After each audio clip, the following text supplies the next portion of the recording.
Warning: the gameplay is performed by Lars. The gameplay is okay and at times terrible. Please take a seat on the virtual couch and enjoy the show.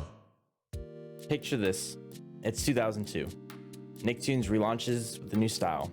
Sam Raimi's Spider-Man just dropped, letting your childhood imagination of superheroes come to fruition. Star Wars changes from pod racing into large-scale battles full of laser fire with Attack of the Clones. G4 begins to flourish, and with it, the show arena catches your eye. Toonami hits its stride, and you're awestruck as G Gundam and Zoid's Chaotic Sentry take center stage. You walk into your local GameStop, and a game catches your eye. A game called Armored Core 3. The front cover projects a burned sky with the Lone Protector in the foreground. The back cover reads of battles between governments and corporations, but all I really care about are the mechs of the big guns. It's everything the years come to be. War, large-scale battles, the hero versus impending doom. You rush home, pop in the disc, and are greeted to the opening cinematic while artificial sky blasts from your speakers. With the recent possible, and hopefully factual rumor of Armored Core 6, I wanted to go back and take a dive into one of my favorite of the series. So without further ado, hello again, virtual friend, Lars here. Let's hop into our ACs and jump in the decrepit and decaying polluted world of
Armored Core for answer.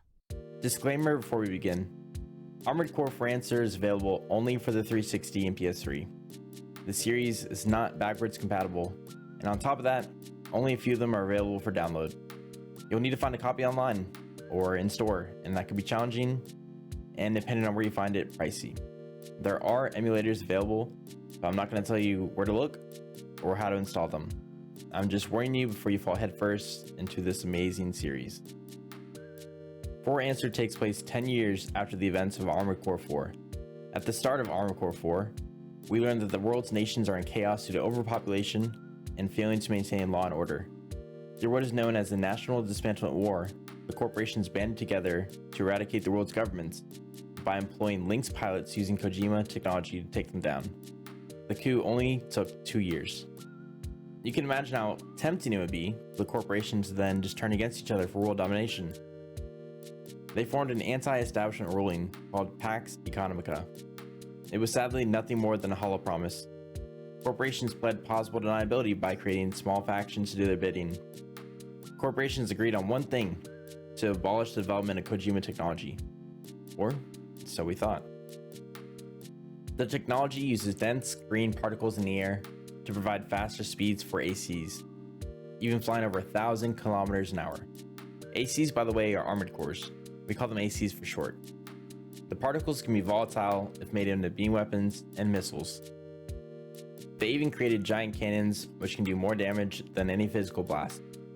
With the study of the technology came primal armor. The armor provided a defensive energy shield that can be deflected against normal physical attacks. You'd be forgiven to think that the weaponizing of Kojima technology was why it was banned, but there was a far greater risk. The energy is so powerful it's able to keep giant ships afloat in the sky, but there's a cost. Its particles create a tidal wave of heavy and poisonous radiation. The dense radiation wasn't a problem in the National Dismantlement War, because only the Lynx pilots weaponized it. The community even speculates it was the sole reason for victory in only a few short years. It was only after the reactors and studies were conducted that the dark future came to fruition at a rapid rate. As the smaller factions battled, they noticed one of the corporations continuing to develop the Kojima technology. The corporations once allied began to split due to allegiances, starting the Lynx War. One colony, Anatolia, continued to remain independent. In order to fund the colony, Anatolia's lone mercenary, the player in Armored Core 4, and its operator Fiona, continued to take jobs between the warring factions. After defeating the Queensland's BFF's mobile headquarters, the end was finally in sight. Anatolia's mercenary is then hired to destroy Ray Leonard Group, while the close friend and fellow pilot Joshua O'Brien destroys Aquavit's headquarters. Both succeed, and the Lynx War comes to a close. As the corporations were defeated and in turn absorbed, they formed the League of Ruling Companies. And since Anatolia stood in their way, they secretly agreed to put an end to it. There was just one problem: Anatolia's mercenary. Since Anatolia was prospering, the mercenary and Fiona decided to take a temporary leave of absence. Finally, the League had a chance to strike. Joshua O'Brien is forced to pilot a massive prototype known as the Mutant Core and attack Anatolia. The once free colony is destroyed in an instant. The mercenary arrives to see the colony turn to ash. With no reason to give, the two battle and the one close friend of Anatolia's mercenary is decimated. The League then forms Collard to keep control of future Lynx pilots. But it becomes pretty evident that it's only a shell of worse to come. 10 years later, and this is where the story of Four Answers starts. Humanity is forced to live on giant ships in the sky called cradles. Corporations use Collard to provide missions to Lynx pilots. The pilots are forced to live on the ground, with their only chance of survival completing suicide missions from Collard. Kojima particles irradiate the planet's surface, over time creeping closer and closer to the helpless cradles above. Any hope of escaping the planet is shot down by assault cells in the stratosphere. Instead of corporations aiming for space travel, they chose to stop anyone from doing so by launching armed satellites. Their arrogance slowly doomed humanity to the poison of the Kojima technology they created. We start out as a new, unnamed Lynx pilot, no relation to Anatolia's mercenary. What makes a pilot a Lynx, and is it different from a Raven in past games? Lynx pilots receive their names from their compatibility to the AMS system, or the allegorical manipulation system. The pilots have their nerves wired to the electronics of the ACs. The hardwire provides faster reaction times and enhanced situational awareness. Sounds crazy. You're right. There's even theories that the AMS system allows the pilots to go through extreme physical stress and G-forces. In the past, pilots were called Ravens based on their skill level. Think of it like the top 1% of all pilots. They were only human, no cybernetic enhancements. Even without the surgery, they were seen as a god on the battlefield, and having one on your side meant you saw the light of victory.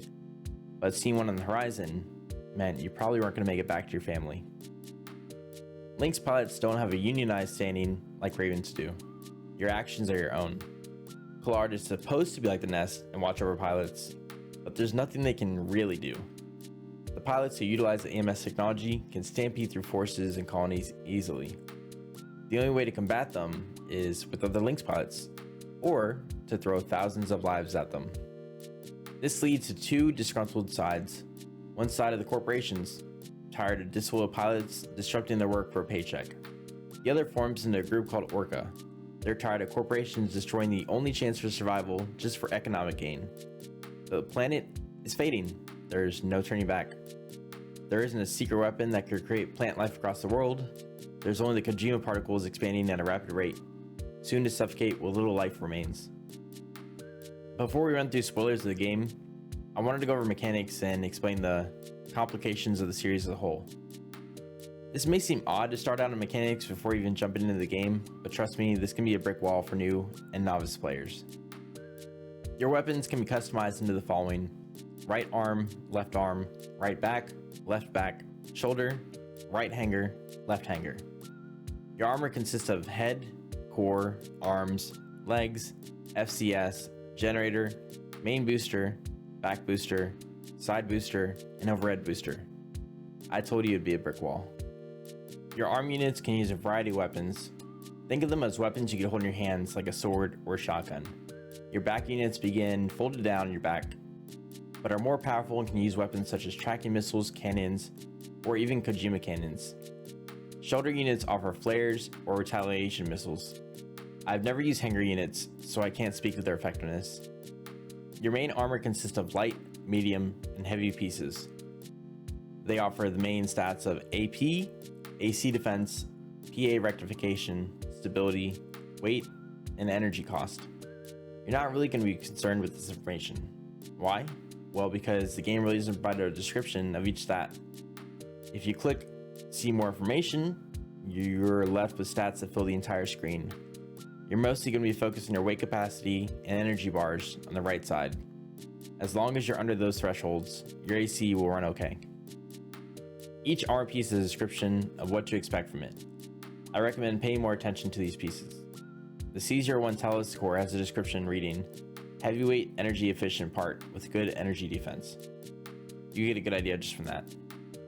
Legs can be tricky for a variety of reasons. 2 leg models include light, middle, and heavy. Then there's reverse joints, 4 legs, and tanks. 2 legs provide a balance in combat. Reverse joints can offer higher jumps and air mobility. 4 legs are good for turning in capacity, but suffer from air mobility. Tanks are, well, they're tanks.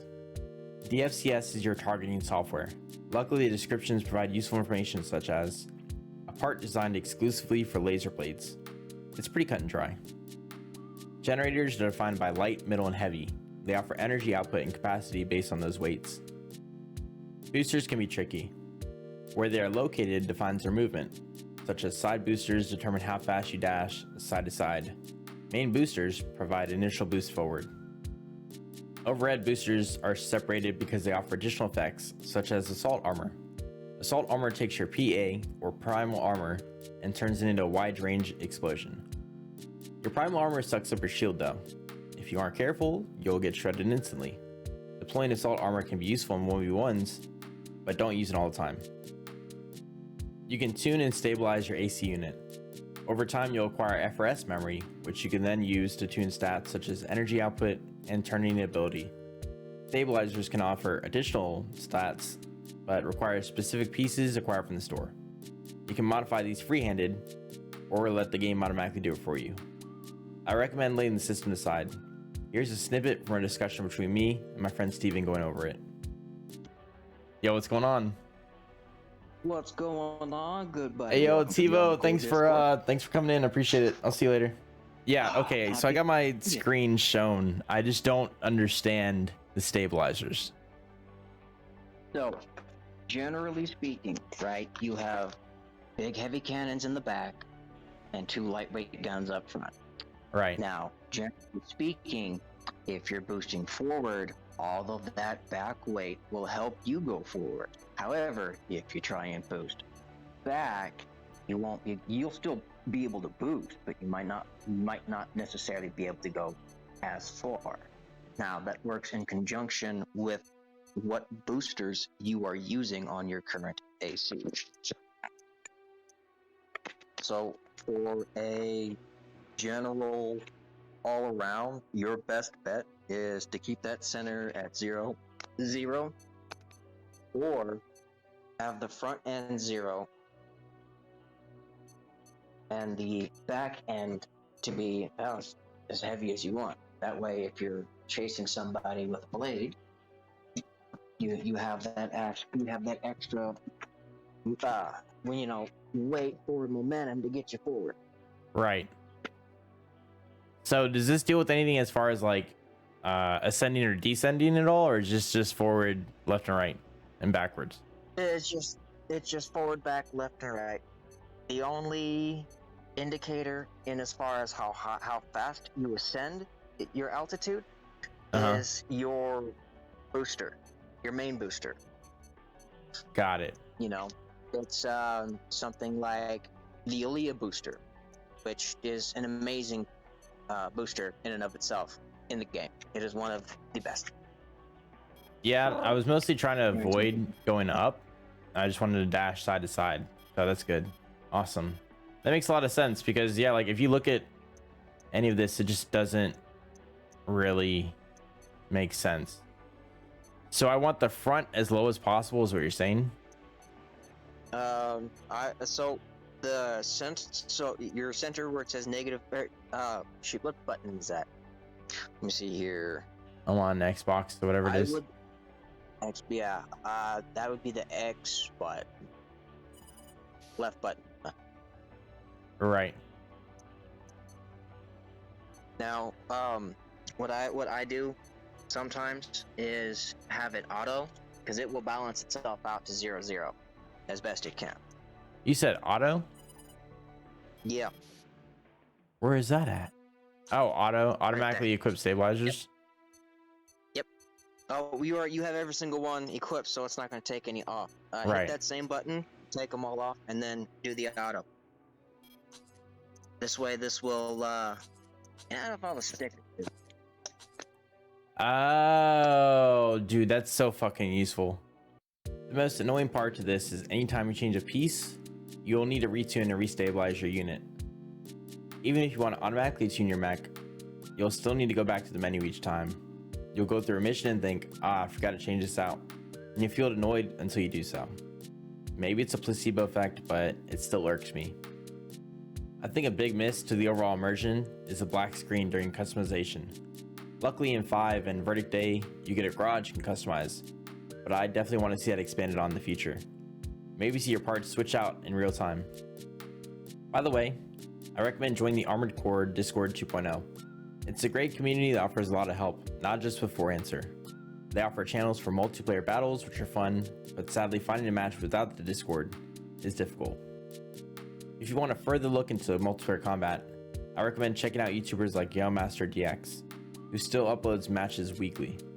Regulations offer interesting rules that are fun to experiment with. Each regulation offers balances of weapons or adjustment to the overall feel of the game. Example being, Regulation 14 offers 0 energy cost for all parts, so you can fly around the map at your heart's content. Now that we've turned our brains into a slushy with all these stats, what's the game like?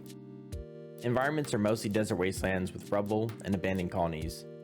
Occasionally you run through ports and tight corridors. The game thrives on open spaces due to high speeds. Anytime you encounter closure-knit areas, you'll feel claustrophobic. You'll come to recognize maps in the game as you'll return to them often. This is normally a minus in game design, but since these areas are owned and maintained by their respective corporations, it builds onto the idea of territories. The graphics do look dated, but to the game's defense, you'll be flying at hundreds of kilometers an hour.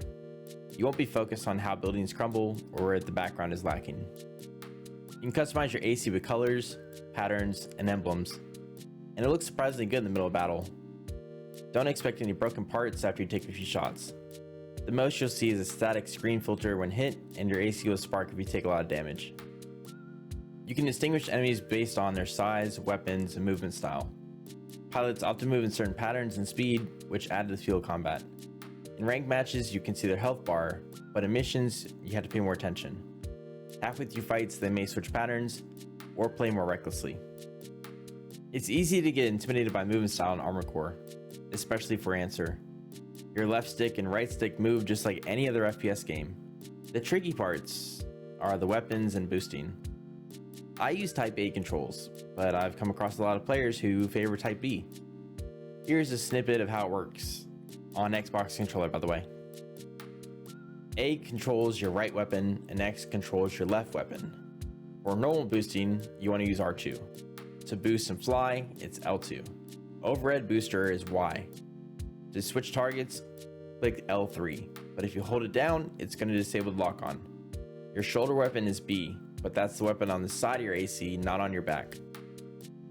Your left shoulder weapon is activated by pressing L1. Your right shoulder button is activated by pressing R1. Once you click A or X after them, you'll then shoot the shoulder weapon instead of that arm's weapon. Make sure not to press L1 and R1 together while pressing X or A. If you do, you'll purge the weapon entirely. Assault armor is only activated when you have the correct overhead booster equipped. Then just hold down L1, R1, and Y. The toughest part for basic controls is probably switching out weapons. The rest of the basic movement will feel natural as you play. Now let's move on to the advanced movements for your AC. Boosting solely with R2 is good for dodging quick missiles and attacks. If you're boosting in the air though, you'll cover more ground. To fly in the air, tap and hold L2. You cover more distance boosting in the air, but you're going to use more energy. Gently using the boost will enable you to go farther. This is called second stage. Quick turns are almost essential for you to master. If you let go of the left stick and use the right stick to turn while boosting, you'll you'll quickly shift to whichever direction you were turning.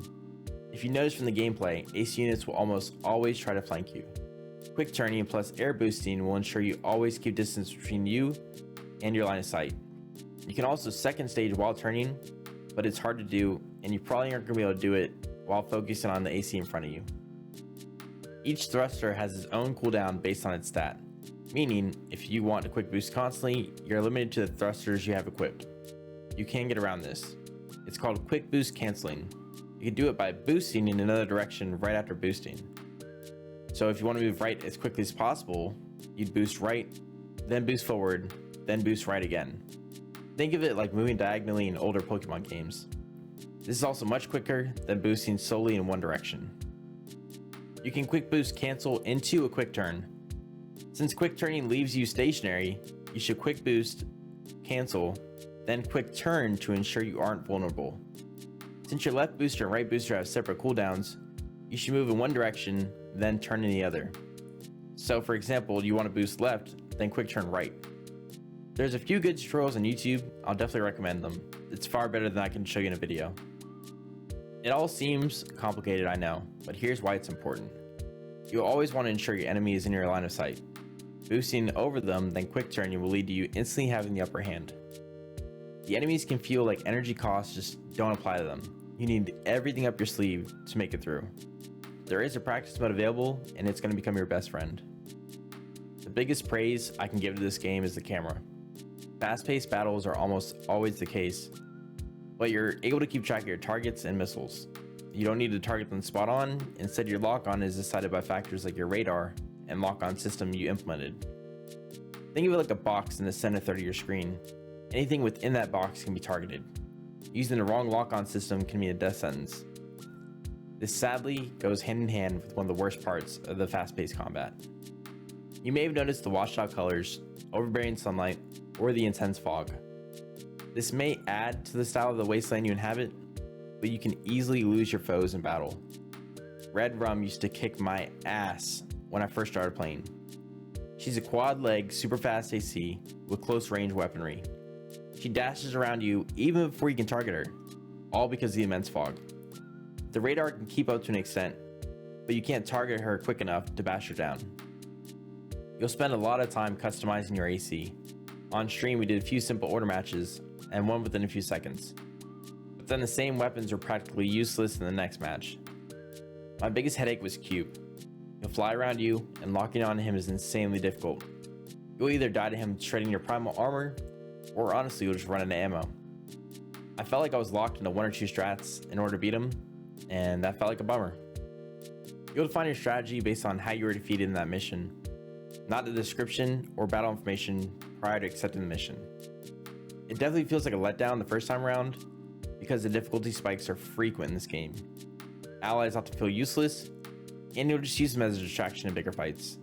You'll face 2 pilots once, and later even 4 people at once. If you look up Armored Core for answer, at least half of the results will be a tutorial for the mission Occupation of Arteria Carpals.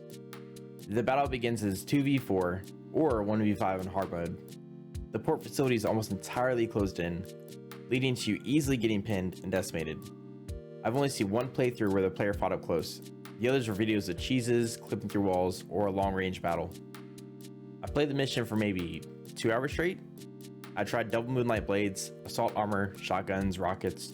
Nothing was really working.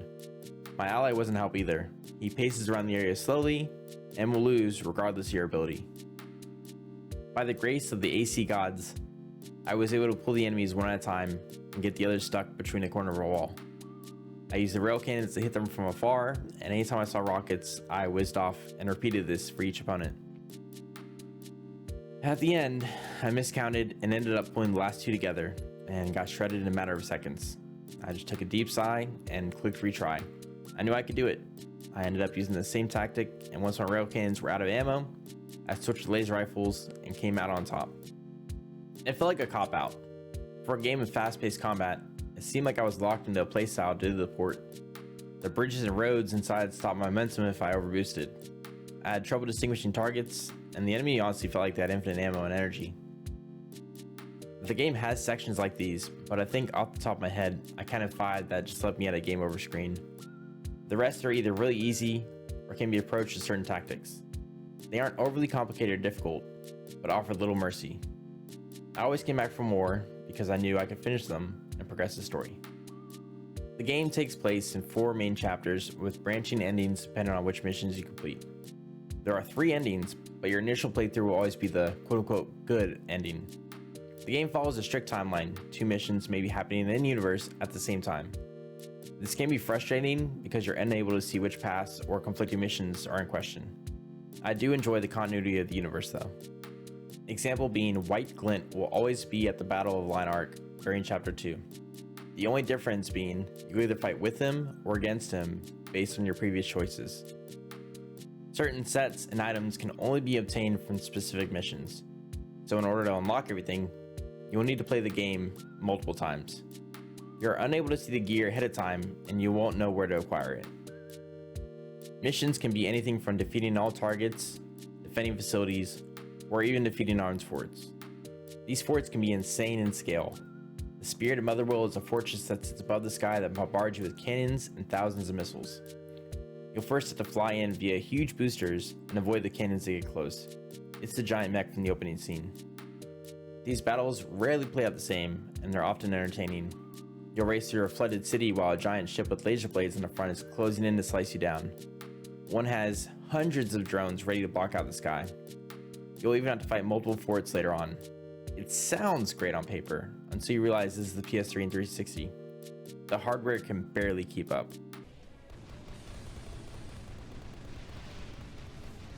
Oh my gosh, my frames are literally dropping so bad. There we go.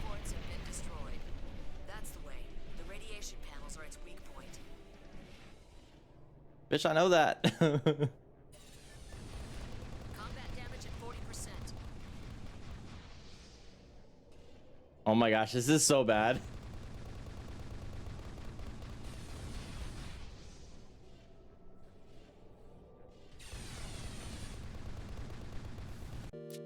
You'll have a handler who narrates the objectives during missions and calls out useful information. They're basically your narrator through the adventure.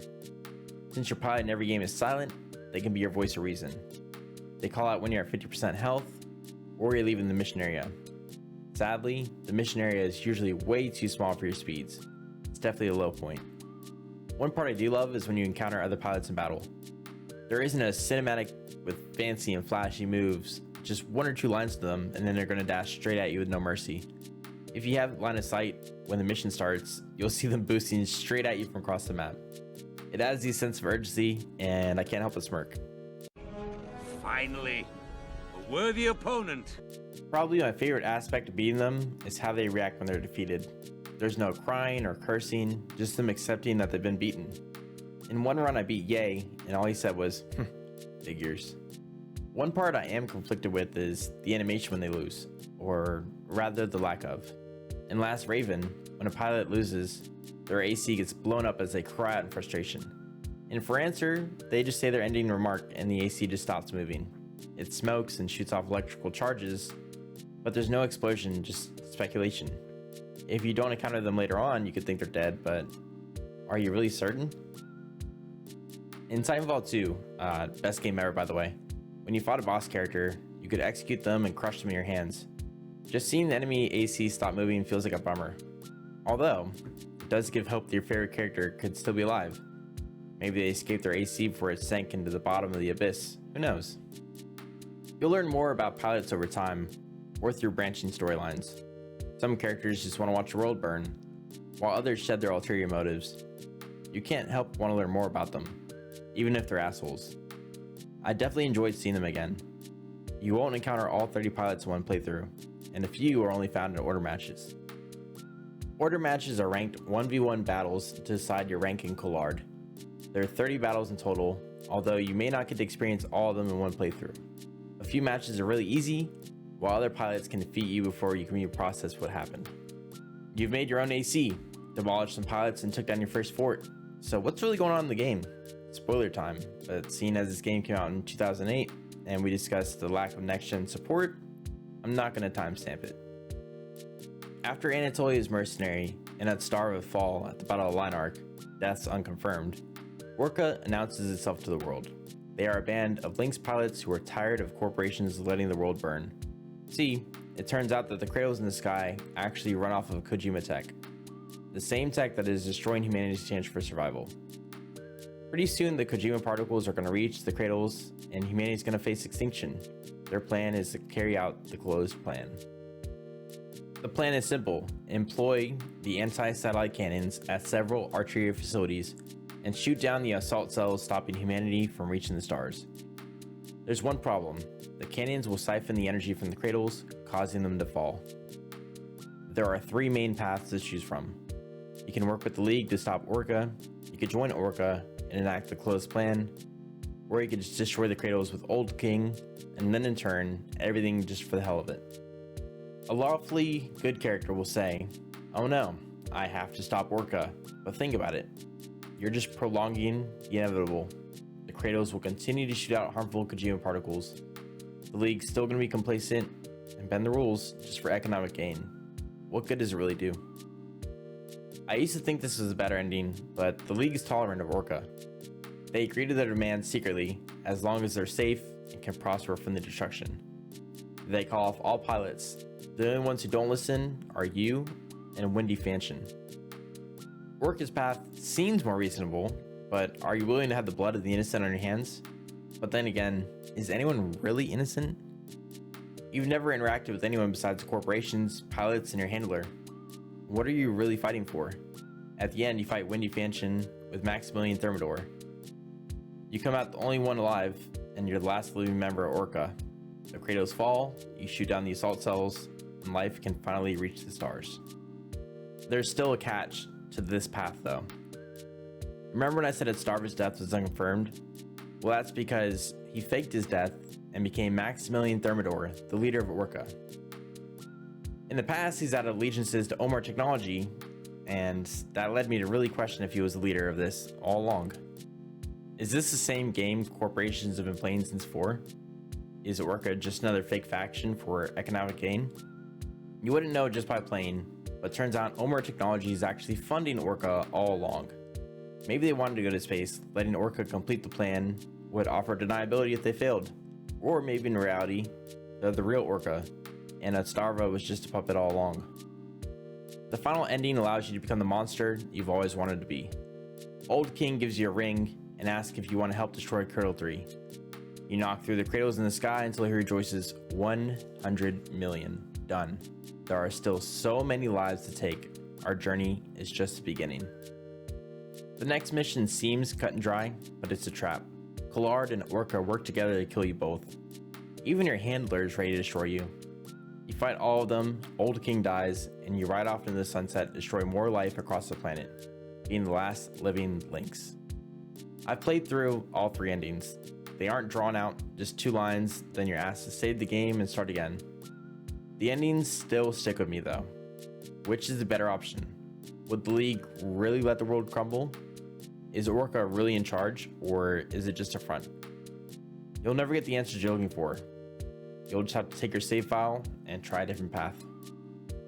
There's 3 main reasons I love Armored Core. The first is pretty obvious. I love the thrill of lightning fast mechs, the battles, and the story. I always feel like a badass when I play. I almost never feel like I die due to obstacles out of my control. These past 2 weeks when I streamed, come check me out on Twitch by the way, Monday through Wednesday, 8:30 p.m. Eastern Time. Members of the Armored Core community stopped in, and I must say the community is genuine and generous. They could have come in and called me trash or backseat played, but they brought teachable moments anytime I had a question, or my playstyle could be improved. One word I have not used the entire discussion is impossible. No mission is too difficult, no one pilot is too hard. Sure, they're assholes and cheese like a motherfucker, but I know there's a way to beat them. The skill spikes are insane, but I always feel more rewarded when I overcome them. You learn over time how to perform advanced movements, read weapons, patterns, or even how to combat playstyles. I could tell I was improving. There were missions I had a hard time completing with B rank, but now I'm getting S ranks, and I crave to see that S rank medal each and every mission. So the question has finally come up. What do I want from the next Armored Core? To relive my nostalgia from 2002 to now? Well, here's where the fun speculation comes in. Yes, I've seen the leaks, and I'm not going to show them here in case my content's going to get taken down. They're easy to find though. The leaks look similar to Forge's design. I would be content if they kept the same movement speed or slowed it down slightly. My main focus would be as long as the movement is fluid and the environments add to the momentum, not disrupt it, I'll be happy. For Answers strives in open spaces. I would love to finally see closed sections of the older games once again. My biggest gripe currently with movement is the sudden stop of momentum in closed spaces. If slowing down your max speed helps with sliding or curving around barriers, I'll gladly accept the change. I would also love to see verticality expanded on. How cool would it be for you on the ground floor and your buddies on a platform with stories above you fighting another AC? Or you're in an underground facility with multiple floors and ACs in your path. I would definitely enjoy having a customizable garage when I go out and change my specs on the AC. It doesn't have to be in depth as Daemon X Machina where you can walk around the facility, pet a dog, and eat ice cream.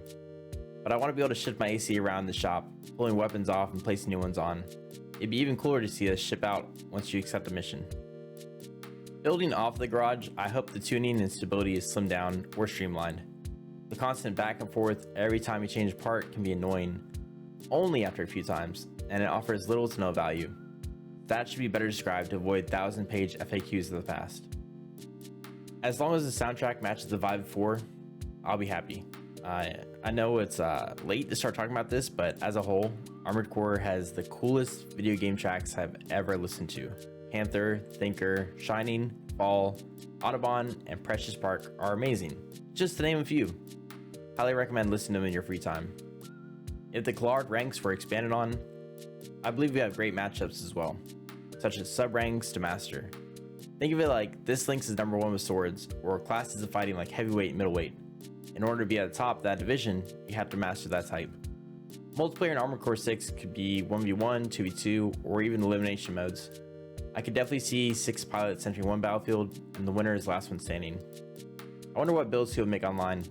I wonder if I'll just be fast-paced builds. Building off of multiplayer, I'm hoping this will be available for next gen and PC. If cross-save and crossplay was on the table, newer audience could definitely take full advantage of it. Normally, crossplay is frowned upon for shooters, but since Armored Core has built-in aim assist with targeting and equipment builds, I don't think mouse and keyboard is an issue. Instead of a hard mode and normal mode, I think a solution would be a cooperative play deciding difficulty. If a player is in your lobby and ready to complete the mission with you, the AI should be adjusted to that. I'm not asking for drop-in or summoning stones either, but employing a friend to be a mercenary. At the end, they get 50% of your cut. My favorite part of the series has to be the story. I love the feeling of a gritty war-torn world with mercenaries fighting for survival. I love the branching storylines and the one-offs of prominent characters. I love how every time I progress the story, the past events are still in the back of my head. I would appreciate more ending story though. 2 scenes, it's not enough. My biggest wish for Armored Core 6 is to attract new players. Armored Core has been a spectacular series for anyone who loves robots and fast combat, but it's so much more than that. As long as a potential pilot watches this and decides to give it a shot, I'll be happy. So, we've gone over in detail the story, mechanics, and now I want to hear from you. Are you a fan of the series? Which is your favorite? If you haven't played before, no worries. Come check us out on Twitch. We'll probably be playing this in the future. This isn't a game you can just complete and put down. This is an adventure that will be in your head for years to come. Or, at least the amazing tracks will. I appreciate the click, and I'll catch you next time, Virtuafriend. Lars out.